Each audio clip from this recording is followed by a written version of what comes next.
Well, back to this man, Mr. H.P. Lovecraft. Decided to tap on this video. Watch,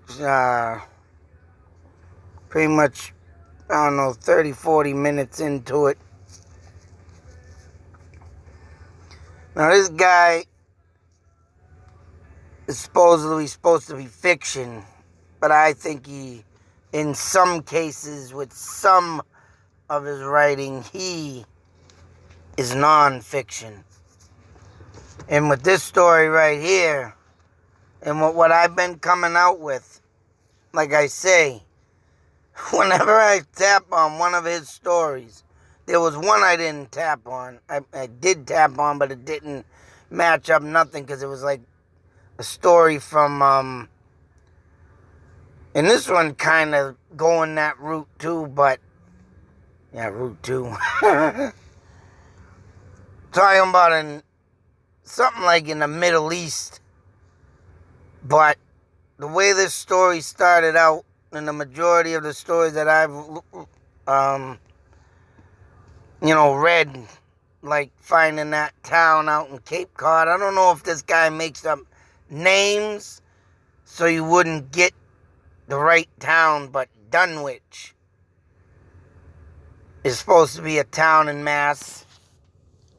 In a minute, I'm going to go get my coffee, but I'll be back. But the only reason why I think he wrote a lot of nonfiction and people thought it was fiction. I mean, don't get me wrong, he speaks of a creature that comes out of the hills of Dunwich. And I tried looking up the hill, the names he given. Of course, nothing comes up on Google Maps. Could it be that he made up names to, damn it. To sidetrack people? Could be. But let me get back to you on that. No, anyways, talking about this story. And as I was saying, talking about if he ever used different names to throw people off or whatnot, whatever the case may be. But he did, mention Springfield, Mass. So, I mean, that's why I say if he's, using towns out in that way, and it's not unusual, people, that if a town disappears, if this could have happened. But what caught my attention once again, and like I said, the creature in the story was based on like an alien form, which, don't get me wrong. And eyes coming in its abdomen and all this, and some freaking form creature. Now that maybe I could say he maybe exaggerated a bit on. But if there happens to be that kind of creature that does exist, well, I wouldn't be surprised. But all in all, what he speaks of in the hills rumbling, talks about the Native Americans scared of the hill and, the rumbling up there and, things coming in and out. This, I believe, he does not exaggerate. Now, of course, my man Boris told me that H.P. Lovecraft, before he died, was having nightmares. I don't think he was having nightmares. Wake up screaming out of bed, I guess. I think this guy was having real paranormal stuff coming into his dreams. This man could rightfully have been transporter to the other side of spirits or whatnot. And everything I come out with now, and like I said, I don't, sometimes I haven't been finishing all this, because pretty much I get what he's going to say in the end of the story about maybe how they killed the creature, caught the girl who went insane or what not. It's just the details in the beginning of the story that catch, the thoughts in my head. And what I've been saying for the past year now or so of what lives beneath us, what lives in the mountains. And this is all way before I even knew this guy existed. Right? He was a small-time author. He did not get much publicity back when he was alive. And I don't know why. This damn man's amazing with storytelling. But I think he's also amazing enough to say that he came in contact with things of unknown and wrote about it. And the only reason why, and this is why I don't think his books are fiction. Because if you start talking about this stuff back in the 1920s, your ass going in the asylum. Asylums were made, in the dawn of the era of the 1800s. And right, when you talk about this stuff, like I said, you could, like my father, have a simple seizure. And I think there's other things that were loose in my father's head, but he went to Metropolitan State. Couldn't figure out what was wrong with the kid, And maybe these seizures had effects on his ability to think and do things,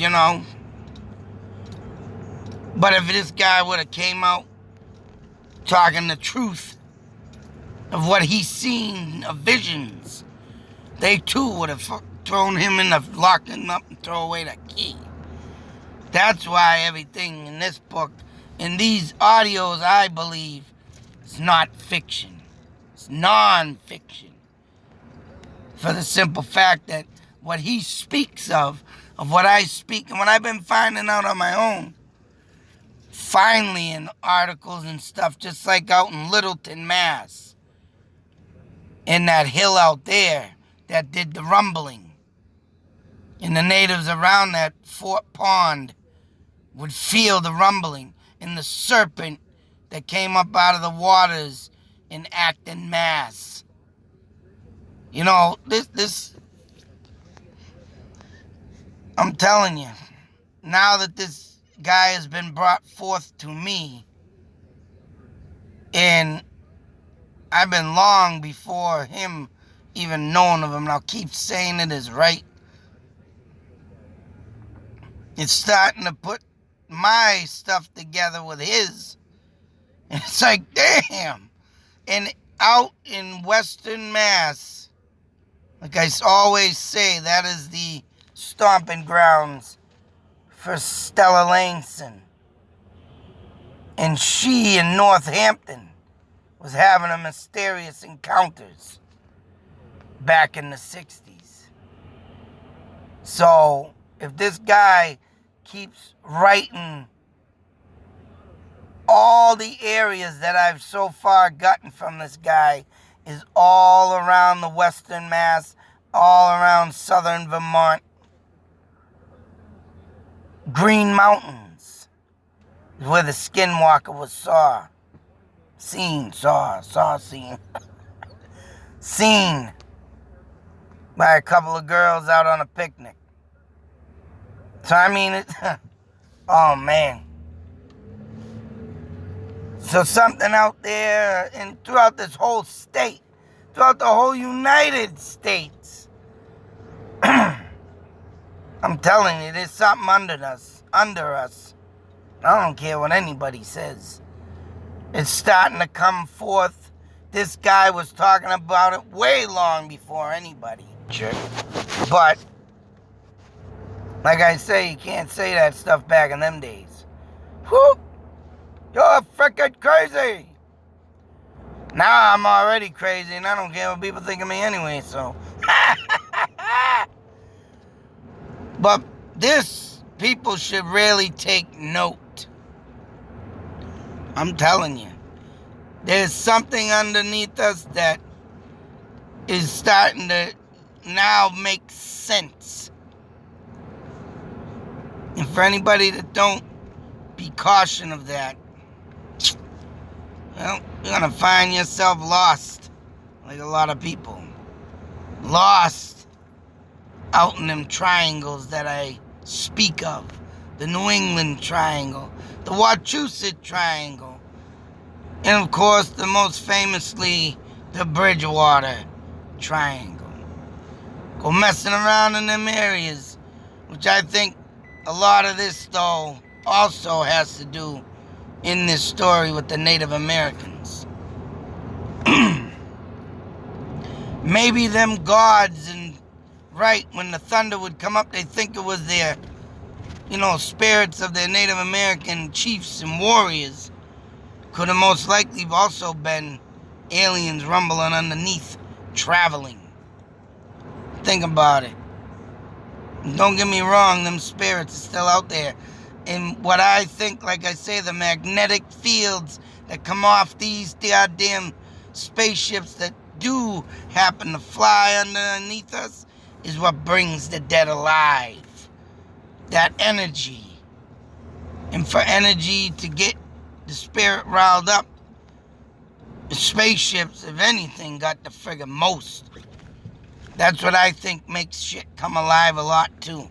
Not only lightning, they say the best time to go something is during a lightning storm. So, just imagine if there was energy coming out through the friggin' ground. Oh, man, it's just insane. Now, I don't think LP Lovecraft, HP, was fictional. He was not fictional. This man was rightfully having dreams and stuff and visions. He was writing about it. But didn't want to go away. Till that next video. I think this story I will finish, though. Be safe, take care, and always believe. Out.